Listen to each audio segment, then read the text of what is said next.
नमस्कार, मी अपर्णा देशपांडे। सर्वप्रथम सनविवी या फेसबुक समूहातर्फे मी आपल्या सर्वांचं मनपूर्वक स्वागत करते। तर मंडळी, आपण सर्वजण जाणतोच की सनविवी हा फेसबुक समूह 2016 पासून कार्यरत आहे आणि याद्वारे आपण असंख्य ऑनलाईन उपक्रम राबवत असतो। यात आपल्या विचारांना चालना देणारे अनेक उपक्रम असतात। तसेच या उपक्रमामधून आपण अनेक सदस्य देखील जोडत असतो। तसेच ज्यांना आवश्यकता असेल त्यांना आपण यथाशक्ती यथामती मदत देखील करत असतो। याच अंतर्गत गेली 4 वर्षे आपण ऑनलाईन उपक्रम नवरात्रामध्ये घेत असतो आणि त्याचाच एक भाग म्हणून यावर्षी सुद्धा आपण एक ऑनलाईन उपक्रम राबवत आहोत। याच्यामध्ये विविध क्षेत्रात कार्यरत असणाऱ्या स्त्रियांची माहिती पण घेणार आहोत। आज मी तुमच्यासमोर आपल्या आयुष्यात येणाऱ्या आणि मार्गदर्शक ठरणाऱ्या डॉक्टर आणि वकील स्त्रिया यांच्याबद्दल माहिती देणार आहे। या स्त्रियांबद्दल आज या व्हिडिओमध्ये आपल्या मैत्रिणी बोलणार आहेत। तर डॉक्टर म्हणजे जणू देवदूतच असतात आणि तो अतिशय एक पवित्र पेशा मानला गेलेला आहे। रोगाने पछाडलेल्या रोगांनी जीवनात निरस झालेल्या जीवनाला अर्थ देणारे डॉक्टर असतात। त्यामुळे त्यांचं कार्य हे खूप महान असतं आणि हे डॉक्टर होणाऱ्या आपल्या ज्या स्त्रिया आहेत त्या खूप कौशल्याने खूप अभ्यास करून इथपर्यंत पोहोचलेल्या असतात आणि त्यांचा ज्ञानाचा उपयोग आपल्याला करून देत असतात। तसंच वकील हा देखील एक अतिशय चांगला पवित्र पेशा आहे। ज्यांना अडचणी आहेत, काही समस्या आहेत, त्यांना कायदेशीर मार्गाने न्याय मिळवून देतात आणि त्यांच्या आयुष्यातील दुःख किंवा जे प्रश्न असतात ते सोडवण्याचा ते प्रयत्न करत असतात। त्यामुळे डॉक्टर आणि वकील हे दोन्ही पेशे समाजाला अतिशय उपयुक्त असे आहेत आणि ह्याच क्षेत्रात कार्य करणाऱ्या या स्त्रियांबद्दल आपण ह्या व्हिडिओमध्ये माहिती करून घेणार आहोत। आणि अजून एक सांगायची गोष्ट म्हणजे हे व्हिडिओ करणाऱ्या ज्या स्त्रिया आहेत किंवा आपल्या ज्या मैत्रिणी आहेत त्या या समूहातील सदस्य आहेत आणि यातलं कोणी देखील प्रोफेशनल नाही आहे। त्यामुळे जर व्हिडिओ करताना काही चुका झाल्या असतील तर त्या मोठ्या मनाने समजून घ्या आणि हा व्हिडिओ यातील माहिती आपल्याला नक्की आवडेल याची मी खात्री देते। यामध्ये उपक्रमाची तांत्रिक बाजू सांभाळली आहे श्रद्धा सौदीकर आणि आरुषी दाते यांनी आणि सहभागी सदस्य आहेत अंजली पाठक, स्वाती कुलकर्णी, माधुरी शिदये, स्वाती आयाची, स्नेहल कुलकर्णी आणि प्रियांका न्यायाधीश। तर चला तर मग आपण या पांढऱ्या आणि काळ्या कोटातील स्त्रियांबद्दल माहिती करून घेऊया। धन्यवाद।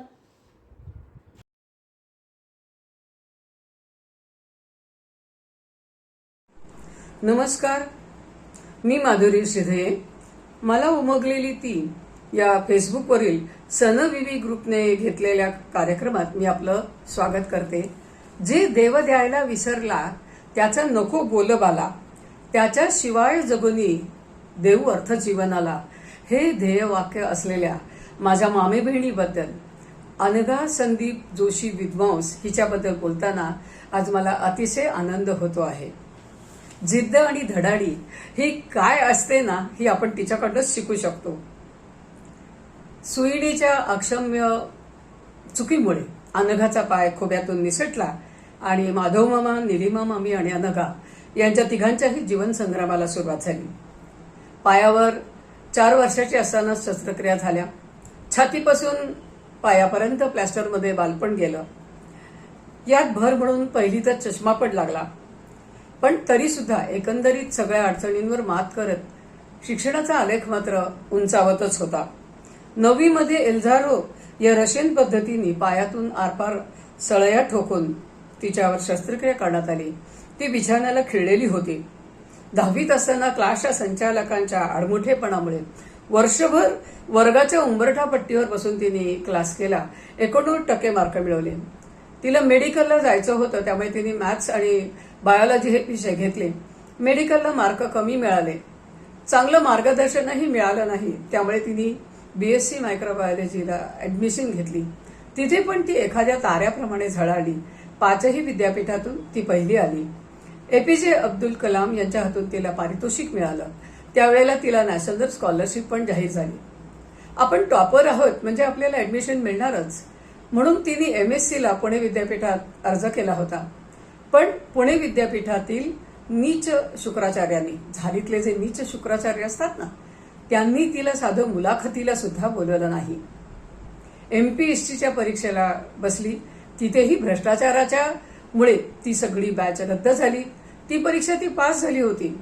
बँक ऑफिसरच्या परीक्षेच्या संदर्भातही तिचा थोडासा तोच प्रकार झाला। TIFR म्हणजे टाटा इन्स्टिट्यूट ऑफ फंडामेंटल रिसर्चमध्ये तिची निवड झाली। वैयक्तिक अडचणींमुळे ती जाऊ शकली नाही। संधी आणि नियती यांचा सतत खो खो चालू राहिला. नियतीने तिला वकीलच बनवायचं ठरवलं होतं आणि त्यामुळे तिने लॉला ऍडमिशन घेतली. LLB झाल्यावर मात्र देवानी तिला भरभरून दान दिलं. तिची धडाडी, निष्ठा आणि हुशारी पाहून संदीप जोशी यांनी तिला जीवनसंगिनी बनवलं. पुत्रप्राप्तीनंतर सासूबाईंच्या खंबीर पाठिंब्यामुळे LLM झाली. ते पूर्ण होण्यापूर्वीच फॅकल्टी व्हिजिटर म्हणून तिचं काम चालू झालं. सासऱ्यांनी फॅमिली कोर्ट जजची परीक्षेचे फॉर्म आणले आणि त्या परीक्षेमध्ये 5 ते 6 हजार लोकांमधून 13-14 लोकांचीच निवड झाली होती. त्याच्यामध्ये या माझ्या बहिणीचा नंबर लागला आणि ती औरंगाबादच्या फॅमिली कोर्टची जज म्हणून नेमली गेली. लाल दिव्याची गाडी, मानमरात सगळं मिळालं.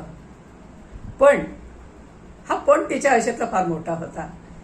मुलगा ऍडजस्ट झाला नाही म्हणून ती पुण्यात परत आली. पुन्हा एकदा शून्यातून आयुष्य सगळं तिने पुन्हा उभं केलं. सध्या ती वकिली बरोबरच ILS सारख्या प्रख्यात लॉ कॉलेजमध्ये आणि इतर ठिकाणी व्हिजिटिंग फॅकल्टी म्हणून काम करते. यशदामध्ये सरकारी क्लास 1 आणि क्लास 2 ग्रेडच्या ऑफिसर्सना लेक्चर्स देते.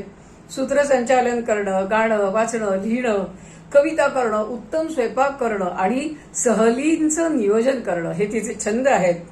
आयुष्याच्या लढाईत तिने कुठेही अपंग म्हणून किंवा स्त्री म्हणून सवलत घेतली नाही हे मात्र ती अतिशय अभिमानाने सांगते.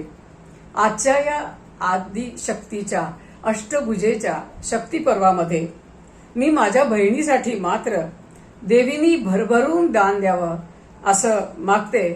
उदे ग अंबे उदे, उदे ग अंबे उदे.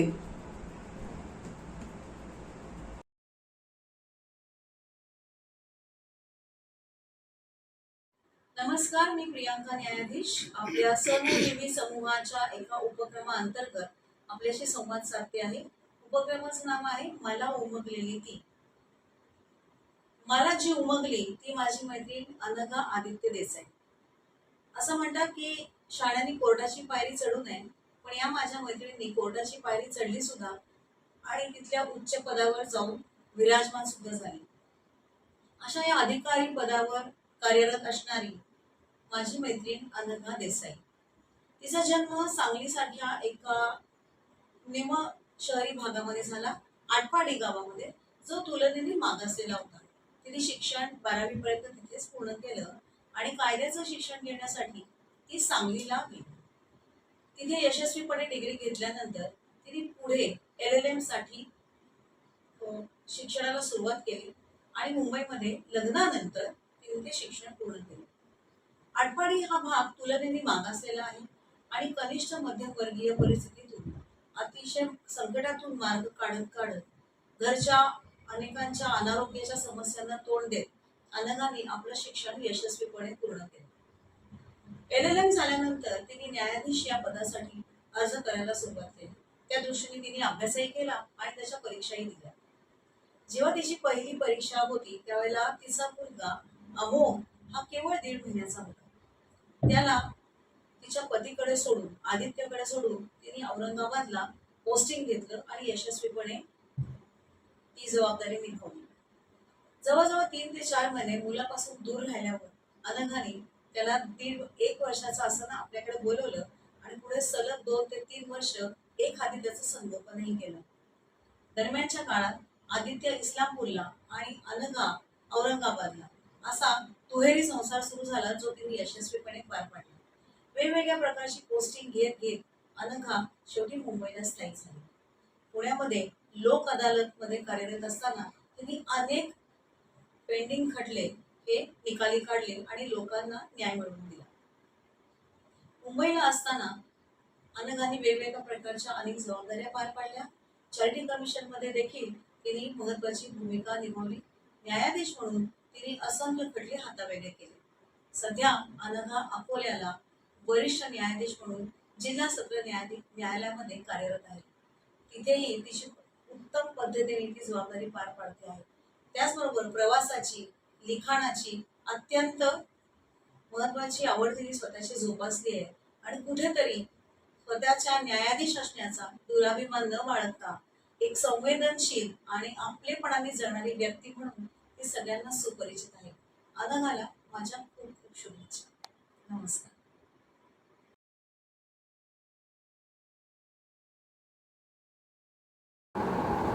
नमस्कार, मी अंजली फाटक सनविवी या फेसबुक समूहातर्फे नवरात्रनिमित्त आयोजित मला उमगलेली ती या उपक्रमाअंतर्गत डॉक्टर आनंदीबाई जोशी यांच्याबद्दल माहिती देणार आहे. आनंदीबाई जोशी यांचा जन्म 31 मार्च 1865 साली पुणे येथे झाला. त्यांचे बालपण सुखात गेले. त्यांच्या जीवनाला वेगळे वळण त्यांचे लग्न झाल्यावर मिळाले. आनंदीबाई यांचे अगदी लहान वयामध्ये 20 वर्ष मोठे असणारे गोपाळराव यांच्याशी त्यांचे लग्न झाले. त्या दोघांना एक अपत्य देखील झालं, परंतु ते अल्पायुषी ठरलं आणि आनंदीबाईंना त्यांच्या कठीण प्रसंगात त्यांचे पती गोपाळराव यांनी खूप प्रोत्साहित केले. आनंदीबाईंनी इंग्रजी आणि संस्कृत भाषेचं प्रशिक्षण घेण्यास सुरुवात केली. आनंदीबाई यांनी वयाच्या 19व्या वर्षी ख्रिश्चन धर्म न स्वीकारता अमेरिकेतील women's medical college of Pennsylvania या विद्यापीठामध्ये प्रवेश मिळाला त्यांना. आनंदीबाई यांनी खूप कष्ट घेऊन अत्यंत प्रयत्नांनी मेहनत करून वैद्यकीय पदवी घेतली. भारतामध्ये महिला डॉक्टरांची किती गरज आहे हे समजावून दिले. त्यानंतर हळूहळू आनंदीबाई यांच्या वैद्यकीय शिक्षणासाठी सगळ्यांचा प्रतिसाद मिळायला सुरुवात झाली. काहींनी आर्थिक फंड जमा करून आनंदीबाई यांच्या शिक्षणासाठी दिला. आनंदीबाई या 1886 मध्ये त्यांचं वैद्यकीय शिक्षण पूर्ण झाले. आनंदीबाई या भारताच्या पहिल्या महिला डॉक्टर होत्या. आनंदीबाई यांचे नाव संपूर्ण जगभर पसरलेलं आहे. इतकेच नव्हे तर स्वतः व्हिक्टोरिया राणीने देखील आनंदीबाई यांची दखल घेतली होती जेव्हा त्यांना MD ही पदवी मिळाली होती. आनंदीबाई यांचं वैद्यकीय शिक्षण घेण्याचं ठरवलं, त्यासाठी त्यांना अनेक वेगवेगळ्या प्रसंगांना सामोरं जावं लागलं होतं. त्या काळी कारण स्त्रियांचं घराबाहेर पडणं देखील पाप मानलं जायचं. स्त्रियांना नेहमी डोक्यावर पदर आणि मान खाली ठेवून राहावं लागायचं. अशा परिस्थितीत आनंदीबाई यांनी डोक्यावरचा पदर काढून मान ताठ ठेवून आपल्या ध्येयाकडे चालण्याचा निर्णय घेतला. हेच समाजाच्या डोळ्यामध्ये खटकलं. त्यावेळी त्यांना खूप विरोध झाला. त्यांनी या सगळ्या गोष्टींकडे दुर्लक्ष करून त्यांचं समाजातलं स्थान एक महिला डॉक्टर म्हणून टिकवून ठेवलं. हे खूप अभिमानास्पद आहे आणि गौरवास्पद आहे. माझ्या आनंदीबाई अतिशय लाडक्या आहेत. धन्यवाद.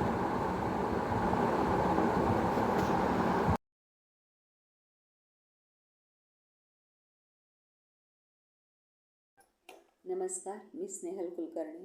सनविवी या फेसबुक समूहातर्फे नवरात्र निमित्त आयोजित मला उमगलेली ती ह्या उपक्रमाअंतर्गत डॉक्टर कादंबिनी बोस यांच्याबद्दल मी माहिती देणार आहे.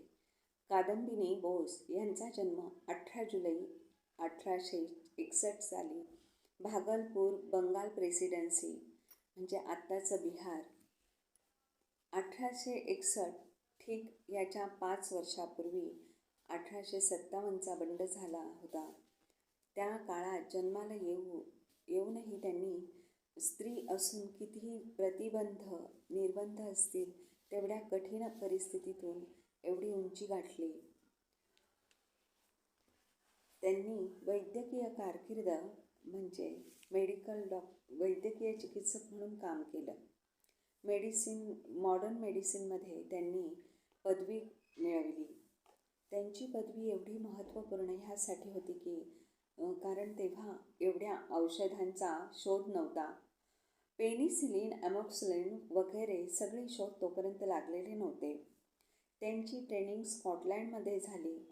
त्यानंतर त्यांनी भारतात वैद्यकीय चिकित्सकीय सुविधा उपलब्ध केली.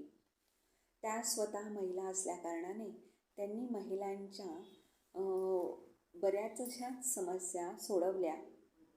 कादंबिनी बोस ह्या भारतातील वैद्यकीय क्षेत्रातील अग्रणी होत्या.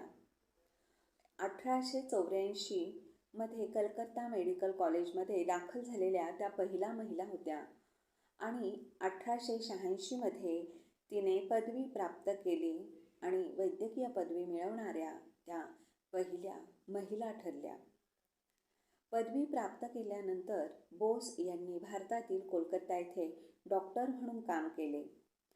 बालरोग आणि स्त्रीरोग शास्त्रात विशेष प्रावीण्य मिळवले आणि त्यांच्या रुग्णांप्रती करुणा आणि समर्पणासाठी ओळखल्या जात असे. त्यांनी भारतातील महिला व मुलांची आरोग्य सेवा सुधारण्यासाठीही काम केले. बोस हे भारतातील महिलांसाठी एक आदर्श होत्या आणि त्यांनी इतर महिलांना वैद्यकीय क्षेत्रात करिअर करण्याचा मार्ग मोकळा करण्यासाठी मदत केली. महिलांच्या हक्कांसाठी त्या खंबीर पुरस्कर्त्या होत्या. त्यांनी महिलांवरील भेदभावाविरुद्ध बोलल्या. बोस यांच्या वैद्यकीय क्षेत्रातील कार्याचा भारतावर लक्षणीय प्रभाव पडला. त्यांनी स्त्रिया आणि मुले यांचे आरोग्य सुधारण्यास मदत केली. त्या जेव्हा गेल्या त्या दिवशी त्यांनी एक शस्त्रक्रिया केली.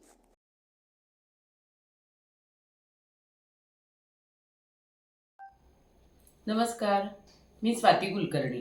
सनविवी या फेसबुक समूहातर्फे नवरात्र निमित्त आयोजित मला उमगलेली ती या उपक्रमाअंतर्गत एका प्रथितयश आणि कर्तृत्ववान डॉक्टर सोनाली वरुण देशमुख यांच्याबद्दल माहिती देणार आहे. असे म्हणतात की देवाने आई पाठवली कारण तो सर्वत्र असू शकत नाही. आणि डॉक्टर सोनाली म्हणतात की त्याने आपल्या मुलांची काळजी घेण्यासाठी मातांसोबत डॉक्टर पण पाठवले. डॉक्टर सोनाली वरुण देशमुख या 2 मुलांची आई, प्रॅक्टिसिंग डॉक्टर, व्यवसायाने रेडिओलॉजिस्ट.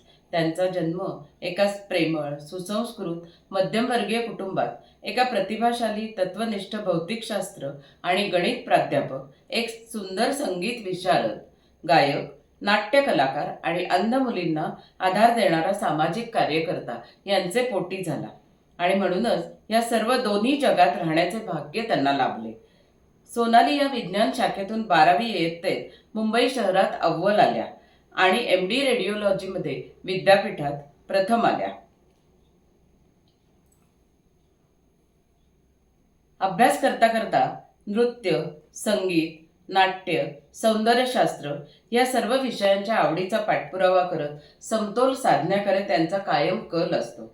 खूप लहानपणी कॅमेराशी सामना करून कॅल्पॉलच्या जाहिरात शूटमध्ये पोज देणे, वयाच्या 6व्या वर्षापासून स्टेजवर नृत्य सादर करणे, भरतनाट्यम आणि हिंदुस्थानी शास्त्रीय संगीताचे प्रशिक्षण घेणे, ऑल इंडिया रेडिओवर ऑडिओ कथा रेकॉर्ड करणे, आंतरमहाविद्यालयीन वैद्यकीय महोत्सवांमध्ये नृत्य स्पर्धा जिंकणे इत्यादीमध्ये त्यांनी कायमच वेगळा ठसा उमटवला आहे. त्यांचा लाईफ मंत्र कठोर परिश्रमांवर विश्वास ठेवणे, स्वतःच्या शरीराचा आदर करणे, न चुकता रोजचे वर्कआउट्स करून शरीर कायम निरोगी ठेवणे, संतुलित आहाराद्वारे त्याची निगा पण राखणे, डॉक्टरांसाठी आयोजित all India Maharashtra beauty with brain स्पर्धेतील क्राऊन, कोणत्याही स्पर्धेत पूर्ण आत्मविश्वासाने रॅम्पवर चालणे, अरंगेत्रमचे स्वप्न पूर्ण करण्यासाठी चालू असलेले काम कायम करीत राहणे. सध्या त्या पुण्यातील एका प्रसिद्ध दीनानाथ मंगेशकर हॉस्पिटलमध्ये सल्लागार म्हणून काम करत आहेत. टाटा मेमोरियल हॉस्पिटल येथे प्रशिक्षण घेतल्यावर त्यांनी कॅन्सर पेशंटमधील ट्यूमर अर्ली स्टेजमध्ये शोधण्यात विशेष प्रावीण्य मिळवलेले आहे. भयंकर अशा कोविड साथीच्या आजारामध्ये त्यांची भूमिका सर्व रुग्णांची तपासणी करणे आणि कमीत कमी वेळेत लवकर निदान करणे, या अज्ञात आजाराच्या संशोधनात सहभागी होण्याबरोबरच ते कमीत कमी खर्चात जनसामान्यांपर्यंत पोहोचवण्याचा त्यांचा प्रयत्न होता. अवयवदान जनजागृतीसाठी योगदान करण्यात त्या अग्रेसर आहेतच. डॉक्टर सोनाली म्हणतात की फक्त चौकोनी कुटुंबाशिवाय ही सर्व तारेवरची कसरत साधणे अशक्य आहे. त्यांचे कुटुंबाबद्दल त्या सांगतात, पती ऑर्थोपेडिक स्पाइन सर्जन डॉक्टर वरुण देशमुख म्हणजे कुटुंबाचा कणा.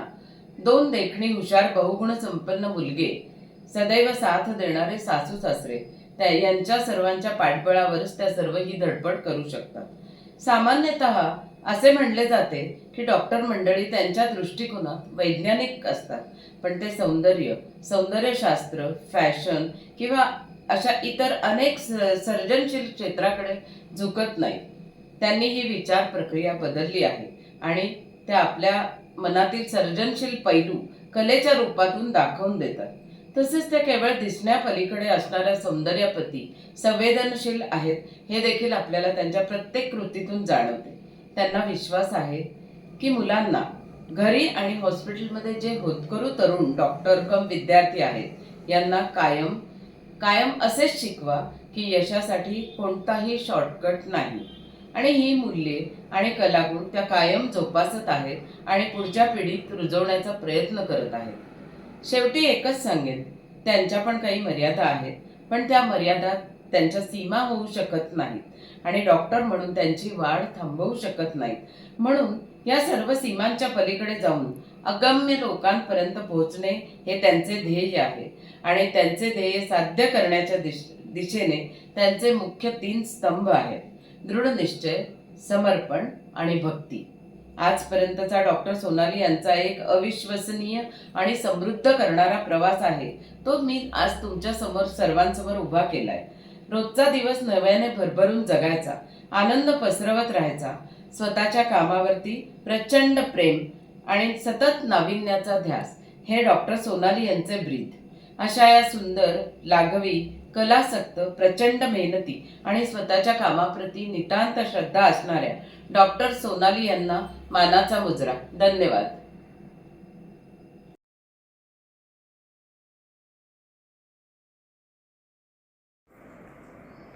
नमस्कार, मी सौ स्वाती आयाची. सनबीबी या आपल्या ग्रुपवरील नवरात्रीच्या कार्यक्रमात महिला विशेष डॉक्टर या विषयावर मी बोलणार आहे. ही माझी काकू होती, मूळची रोह्याची, गांगल आडनाव. 60 साली मुंबईहून ती डॉक्टर झाली. त्या काळात तिला ॲडमिशन इतक्या आरामात मिळून गेली की आत्ताच्या काळात 90च्या पुढचे मार्क मिळून पण ॲडमिशन मिळत नाही, पैसे भरून पण मिळत नाही, याचं तिला खूप वाईट वाटत असे. लग्न होऊन जेव्हा ती इचलकरंजीला आली त्या काळात इचलकरंजीत खूपच कमी डॉक्टर होते. आजोबा माझे पहिले डॉक्टर, मग माझे काका डॉक्टर होऊन आले. अर्जुन वाडकर म्हणून एक डॉक्टर होते, पण पेशंट्सना गरिबी इतकी होती की ते डॉक्टरपर्यंत पोचणं आणि डॉक्टरनी पेशंटपर्यंत पोचणं हे खूप कठीण जात असे. त्या काळात ती तेवढ्यासाठी गाडी शिकली की तिला पेशंटपर्यंत जाता येईल. त्या काळामध्ये एक रात्री 9:30 वाजताच एक प्रसंग सांगते. रात्री 9:30 वाजता एक आई आपल्या मुलाला घेऊन घरी आली. तर ती म्हणाली की आता माझी वेळ संपली आहे की मी आता तुमच्या मुलाला बघणार नाही. आजोबांनी हे ऐकलं आणि ती बाई निघून गेली होती. तोपर्यंत आजोबांनी सांगितलं की सुधाबाई, की ते जी पेशंट आहे ती अति झाल्याशिवाय इथे येणार नाही आपल्या घरी, तर तू त्या मुलाला बघ, सांभाळून घे तिला आणि ते मूल जाईल, नाही तर उद्या जर ती आली तोपर्यंत ते मूल राहणार नाही. काकूनी एका सेकंदात बिना चप्पल घालता पळत त्यानं त्या बाईला थांबवलं आणि त्या मुलाला ट्रीट केलं आणि रात्रभर ती त्या मुलाबरोबर थांबली होती आणि ते मूल दुसऱ्या दिवशी चांगलं झालं. लिटरली ते मूल वाचलं. आणि आजोबांनी सांगताना तिनं कधीही असं म्हटलं नाही की तुम्ही का सांगताय मला, माझी वेळ संपली, आता मी बघणार नाही, असं तिनं स्पष्ट सांगितलं. तरी आजोबांनी तिला सांगितलं की नाही, पेशंट खूप आपल्याकडे शेवटच्या सेकंदाला येतात, आधी येत नाही. पण ते मूल वाचल्यावरती त्याच्यानंतर तिनं असं कधीही कोणाला म्हटलं नाही की मी आता हा पेशंट बघणार नाही. दुसरा एक प्रसंग मी सांगते. साखर कारखान्याची जे काम, आजूबाजूला खूप साखर कारखाने आहेत, त्या साखर कारखान्यांच्या कामगारांची जी मुली असतात त्यांना तिथे खूप नाडवलं जायचं किंवा त्यांच्यावर अतिप्रसंग व्हायचे आणि त्या गरोदर राहायच्या. तर त्या मुलांना कोण सांभाळणार, तर ही मुलांना इतकी व्यवस्थित सांभाळून घ्यायची की ज्यांना त्या मुलांची गरज आहे परस्पर त्या मुलांना त्यांच्यापर्यंत, म्हणजे बालकांना पालक मिळून देईल अशी व्यवस्था ती करत असे. आणि या गोष्टी कधीही तिनं बोभाटा केला नाही त्याचा की मीही या मुलांना असं सांभाळते वगैरे. दूध देणं किंवा त्यांचे कपडे लत्ते बघणं हे तर आरामातच होत असे. इतकं तिनं आपल्या कामात तिनं स्वतःला झोकून दिलं होतं की 22 वर्ष ती जवळजवळ कॅन्सरशी झगडत होती. पण तिनं मुंबईला आणि इचलकरंजीला तर सोयच नव्हती की केमोथेरपी घेता येईल किंवा कुठली औषधोपचार. टाटाला तिला जायला लागत असे तिच्या ट्रीटमेंटसाठी. तर ती टाटाहून आली की पुन्हा ती पेशंट बघायला बघत असे की ती दमली आहे, थकली आहे, मला होत नाही आहे असं तिनं कधीही म्हटलं नाही तिच्या पूर्ण आयुष्यात. म्हणजे ती ज्या दिवशी गेली त्या दिवशी सुद्धा ती पेशंट बघूनच गेली. तिच्या अंगात इतके विविध गुण होते की ती रांगोळी सुंदर काढत असे, फुलांची आणि ह्याची. पण ती एक माणूस म्हणून किंवा ती एक डॉक्टर म्हणून इतकी प्रसिद्ध होती त्या आजूबाजूच्या खेड्यांमध्ये की आजही तिची आठवण लोक काढतात. धन्यवाद.